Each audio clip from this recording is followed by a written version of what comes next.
வேதங்கள் மொத்தம் மோதி யாகங்கள் நித்தம் செய்து பூஜிக்கும் பக்தி அதிலும் உன்னை காணலாம்.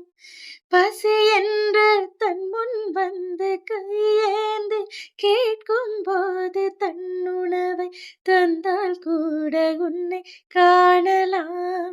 உன்னை காண பல கோடி இங்கு வாரி இருக்கிறார்கள்.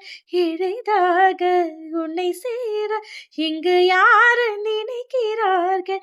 அலங்காரம் அதில் நீ இல்லை, அகங்காரம் மனதில் இல்லை. துளி